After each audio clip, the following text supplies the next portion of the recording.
만약 우리가 현재와 과거를 서로 경쟁시킨다면 반드시 미래를 놓치게 될 것이다. 자유에 대한 강한 열망과 불굴의 리더십으로 2차 대전을 승리로 이끈 영국 수상 윈스턴 처칠의 말입니다. 과거는 직시하고 기억해야 됩니다.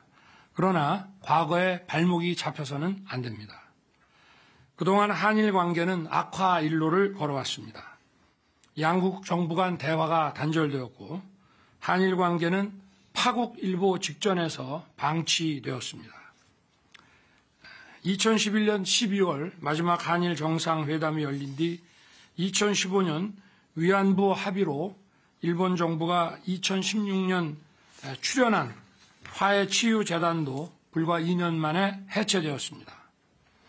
2018년 대법원의 강제징용 사건 판결은 2019년 일본의 반도체 소재 수출 규제, 화이트리스트 한국 배제 등 경제 보복으로 이어졌으며 우리도 일본을 WTO에 제소하고 우리 화이트리스트에서 일본을 배제하는 등 역사 갈등이 경제 갈등으로 확산되었습니다. 또한 우리는 일본과 2016년 지소미아를 체결하였다가 2019년 8월 지소미아 종료를 발표하고 석 달 뒤 다시 이를 보류하는 등 한일 안보 협력마저 파행을 겪었습니다. 저는 작년 5월 대통령 취임 이후 존재마저 불투명해진 한일 관계의 정상화 방안을 고민해 왔습니다. 마치 출구가 없는 미로 속에 갇힌 기분이었습니다. 그렇지만 손을 놓고 마냥 지켜볼 수만은 없었습니다. 날로 치열해지는 미중 전략 경쟁, 글로벌 공급망 위기, 북핵 위협의 고도화 등 우리를 둘러싼 복합 위기 속에서 한일 협력의 필요성은 더욱 커졌기 때문입니다. 한일 양국은 역사적으로나 문화적으로나 가장 가깝게 교류해온 숙명의 이웃관계입니다. 독일과 프랑스도 양차 세계대전을 통해 수많은 인명을 희생시키면서 적으로 맞서다가 전후에 전격적으로 화해하고 이제는 유럽에서 가장 가깝게 협력하는 이웃이 됐습니다. 한일 관계도 이제 과거를 넘어서야 합니다.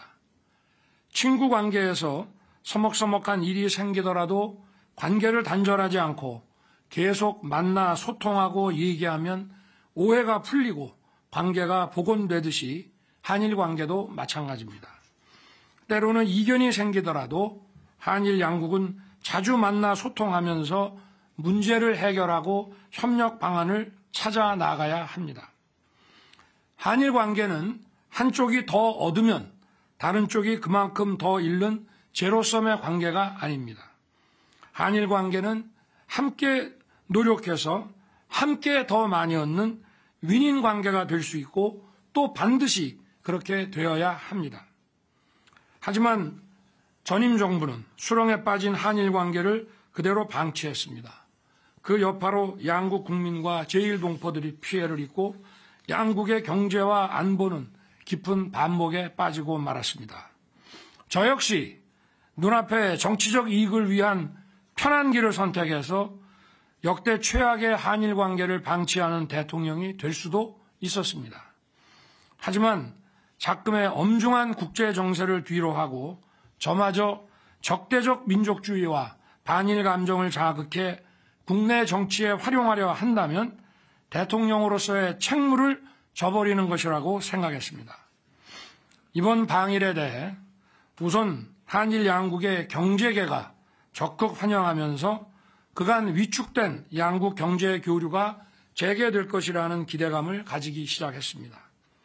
제가 이번에 일본에 가서 만난 제1동포들도 그간 한일 관계 경색으로 겪어온 어려움과 고통을 일거에 털어버릴 기대감에 동포 사회가 축제 분위기라고 하였습니다.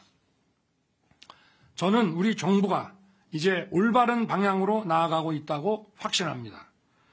양국 간 불행한 과거의 아픔을 딛고 일본과 새로운 지향점을 도출하고자 한 노력은 이번이 처음은 아닙니다. 1965년 박정희 대통령은 한일 간의 공동이익과 공동안전 그리고 공동번영을 모색하는 새로운 시대에 접어들었다고 하면서 한일 국교 정상화를 추진했습니다. 당시 굴욕적이고 매국적 외교라는 극렬한 반대 여론이 들끓었지만 박 대통령은 피해의식과 열등감에 사로잡혀 일본이라면 무조건 겁부터 집어먹는 것이 바로 굴욕적 자세라고 지적했습니다. 그리고 한일 국교 정상화가 어떤 결과로 귀결될지는 우리의 자세와 각오에 달려 있다면서 끝내 한일 국교 정상화라는 과업을 완수했습니다. 박 대통령의 결단 덕분에 삼성, 현대, LG, 포스코와 같은 기업들이 세계적인 경쟁력을 갖춘 기업으로 성장할 수 있었고, 이는 한국 경제의 눈부신 발전을 가능케 하는 원동력이 됐습니다.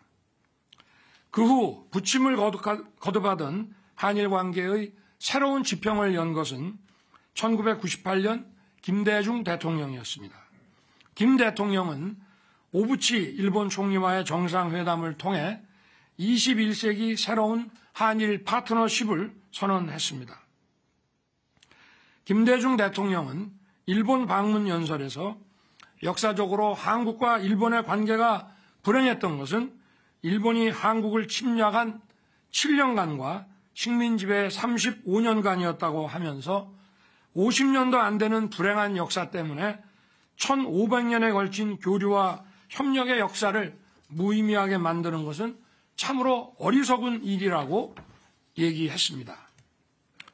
아울러 김대중 대통령은 65년 한일 국교 정상화 이후 비약적으로 확대된 양국의 교류와 협력을 통해 필요 불가결한 동반자로 발전한 한일 관계를 미래지향적인 관계로 만들어 나가야 할 때라고 하면서 양국 정상의 이번 선언이 한일 정부 간의 과거사 인식 문제를 매듭짓고 평화와 번영을 향한 공동의 미래를 개척하기 위한 초석이 될 것이라고 했습니다.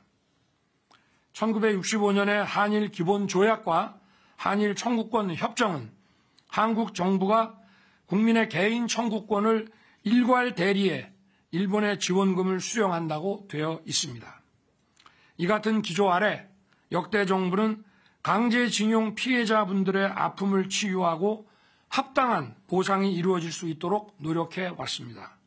1974년 특별법을 제정해서 83,519건에 대해 일본으로부터 받은 청구권 자금 3억 달러의 9.7%에 해당하는 92억 원을 2007년 또다시 특별법을 제정해서 7만 8천여 명에 대해 약 6,500억 원을 각각 정부가 재정으로 보상해 드렸습니다. 우리 정부는 1965년 국교 정상화 당시의 합의와 2018년 대법원 판결을 동시에 충족하는 절충안으로 제3자 변제안을 추진하게 된 것입니다.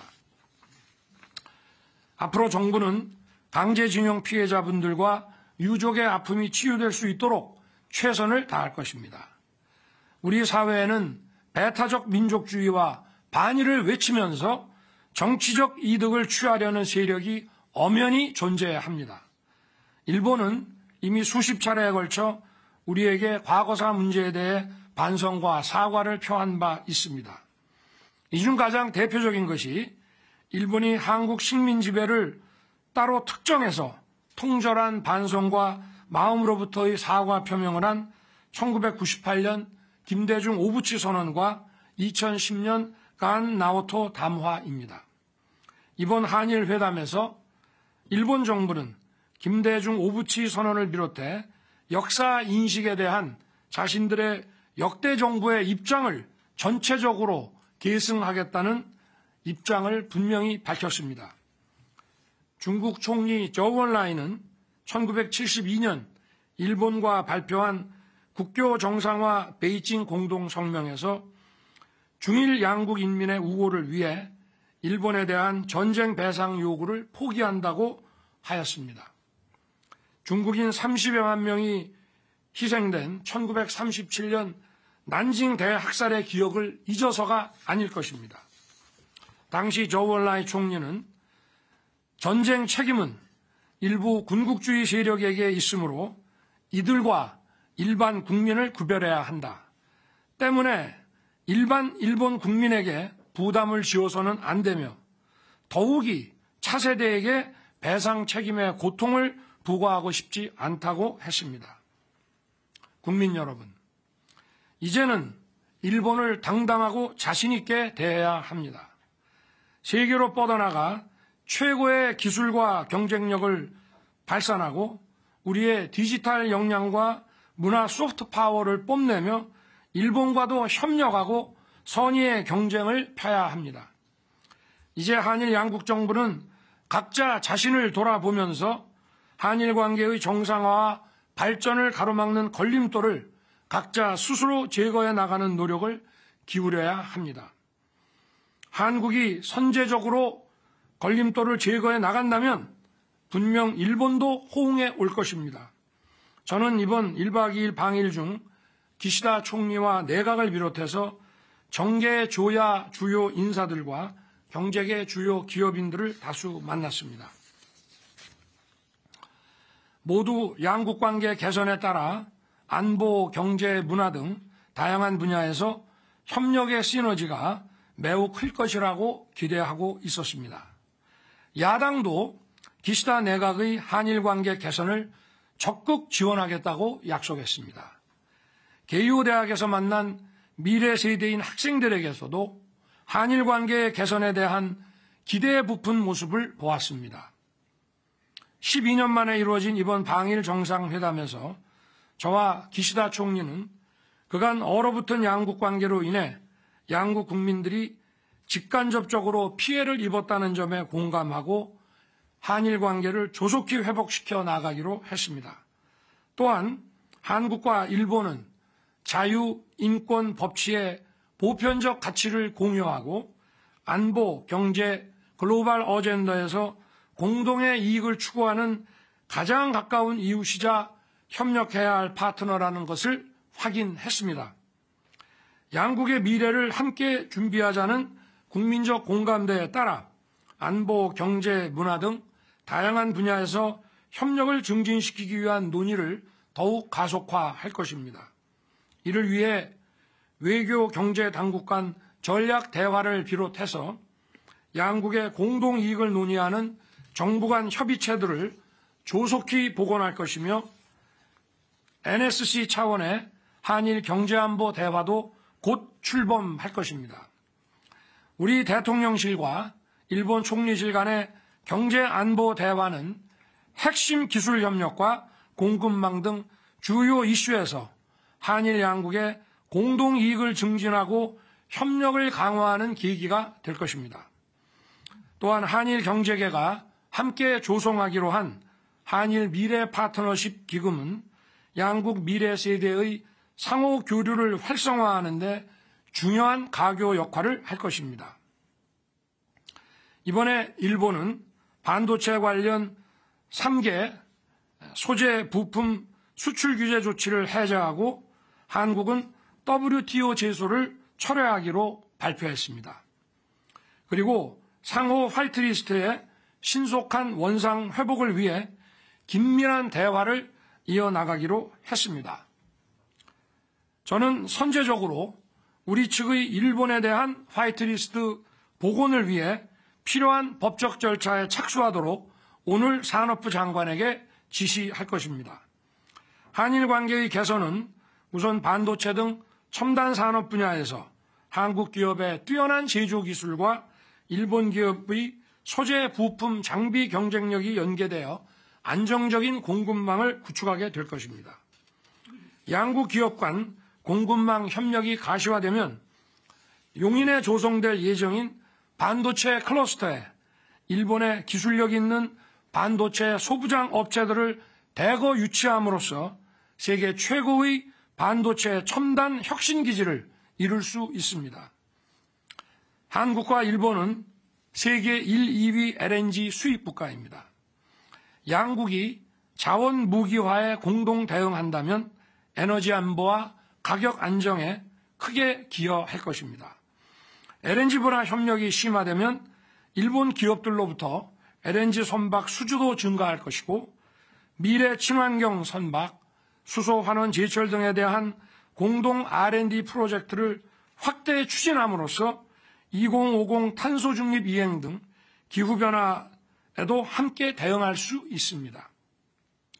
특히 한일 양국 간 경제협력 강화는 양국 기업이 글로벌 수주 시장에서 공동 진출할 수 있는 기회를 활짝 열 것입니다. 1997년부터 2021년까지 24년간 한일 양국 기업이 추진한 해외 공동사업은 46개 국가에서 121건, 약 270조 원 규모로 추산됩니다. 세계 최고 수준의 제조, 건설, 설계 역량을 보유한 양국 기업들이 파트너로서 협력한다면 건설과 에너지, 인프라, 스마트시티 프로젝트 등 글로벌 수주 시장에서 최고의 경쟁력으로 공동 진출할 수 있습니다. 아울러 일본은 경제 규모 세계 3위의 시장입니다. 한일 관계 개선은 한국산 제품 전반의 일본 시장 진출 확대에도 기여할 것입니다. 또한 양국 간 문화 교류가 활발해지고 일본 국민의 한국 방문이 늘어나면 내수 회복과 지역경제 활성화에도 큰 도움이 될 것입니다. 정부는 경제 분야 기대 성과가 가시화되고 우리 국민들께서 체감하실 수 있도록 기업 간 협력과 국민 교류를 적극 지원할 것입니다. 산업, 통상, 과학기술, 금융, 외환, 문화, 관광 등 관련 분야에서 양국 장관급 후속회의를 신속하게 개최하고 반도체, 바이오 등 핵심 협력 분야 대화 채널 신설, 양자, 우주, 바이오 공동 지원, 산학협력 실증 거점 구축, R&D와 스타트업 공동 펀드 조성, 육상과 항공 물류 협력 등을 속도감 있게 진행해 나갈 것입니다. 저와 기시다 총리는 날로 고도화되고 있는 북핵 미사일 위협에 대응하기 위해 한미 안보 공조가 매우 중요하며 앞으로도 적극 협력해 나가자는데 의견의 일치를 봤습니다. 지난 목요일 제가 일본으로 떠나기 2시간 반 전에 북한이 ICBM을 발사했습니다. 저는 한일 간 북핵과 미사일에 대한 완벽한 정보 공유가 시급하다고 판단해서 한일 정상회담에서 전제 조건 없이 선제적으로 지소미아를 완전히 정상화할 것을 선언했습니다. 이에 따라 국방부와 외교부에서도 필요한 법적 조치를 시행했습니다. 2019년 한국이 취한 지소미아 종료 선언과 그 유예로 인한 제도적 불확실성을 이번에 확실하게 제거함으로써 한일 군사 정보 협력을 강화하는 발판을 마련했습니다. 또한 양국의 인태 전략, 즉 한국의 자유평화 번영의 인도태평양 전략과 일본의 자유롭고 열린 인도태평양의 추진 과정에서도 양국이 긴밀히 연대하고 협력해 나아가기로 했습니다. 나아가 동북아 영내 대화와 협력 활성화를 위해 한일 중 3국 정상회의 재가동을 위해 함께 노력하기로 했습니다. 앞으로 한일 두 정상은 형식에 구애받지 않고 필요하면 수시로 만나는 셔틀 외교를 통해 적극적으로 소통하고 협력해 나아갈 것입니다. 이번 순방을 통한 한일 두 나라의 관계 개선 노력이 구체적인 성과와 결실로 이어질 수 있도록 각 부처에서는 협력체계 구축과 아울러 후속 조치에 만전을 기해 주시길 거듭 당부합니다. 지금 우리는 역사의 새로운 전환점에 서 있습니다. 저는 현명하신 우리 국민을 믿습니다. 한일 관계 정상화는 결국 우리 국민에게 새로운 자긍심을 불러일으킬 것이며 우리 국민과 기업들에게 커다란 혜택으로 보답할 것입니다. 그리고 무엇보다 미래 세대 청년들에게 큰 희망과 기회가 될 것이 분명합니다. 정부의 근로시간 유연화 정책과 관련해서 임금, 휴가 등 근로보상 체계에 대해 근로자들이 불안해하지 않도록, 특히 노동시장의 이중구조가 만연한 우리 사회에서 노동약자들이 불안해하지 않도록 확실한 담보책을 강구할 것입니다. 근로자들의 건강권, 휴식권 보장과 포괄임금제 악용 방지를 통한 정당한 보상에 조금의 의혹과 불안이 있어서는 안 됩니다. 최근 주당 최대 근로시간에 관해 다소 논란이 있습니다. 저는 주당 60시간 이상의 근무는 건강보호 차원에서 무리라고 하는 생각은 변함이 없습니다. 물론 이에 대해 근로시간 유연화 정책의 후퇴라는 의견도 있는 것을 알고 있습니다. 그러나 주당 근로시간의 상한을 정해놓지 않으면 현실적으로 노동약자들의 건강권을 지키기 어렵다고 생각합니다. 우선 근로시간에 관한 노사 합의 구간을 주 단위에서 월, 분기, 반기, 연 단위로 자유롭게 설정하는 것만으로도 노사 양측의 선택권이 넓어지고 노동 수요에 유연하게 대응할 수 있습니다. 우리 사회 노동개혁의 첫째 과제는 누가 뭐라 해도 노사 법치의 확립입니다. 산업 현장에서 불법과 폭력을 반드시 추방해야 합니다. 이는 이론의 여지가 없습니다. 노동개혁의 또 하나의 과제인 노동시장 유연화는 그 제도의 설계에 있어 국민의 의견을 충분히 청취하고 수집할 것입니다. 고용노동부 등 관련 부처에 세밀한 여론조사 그리고 FGI를 시행하고 제게 그 결과를 보고하도록 지시해 놨습니다. 특히 MG 근로자, 노조 미가입 근로자, 중소기업 근로자 등 노동약자와 폭넓게 소통하겠습니다. 노동시장 유연화 등 새로운 입법이 필요한 노동개혁 과제에 대해 국민들께서 좋은 의견을 많이 제시해 주시기 바랍니다. 국민을 위한 제도를 만드는데 조급하게 서두르지 않고 충분히 수기하고 민의를 반영하겠습니다. 감사합니다.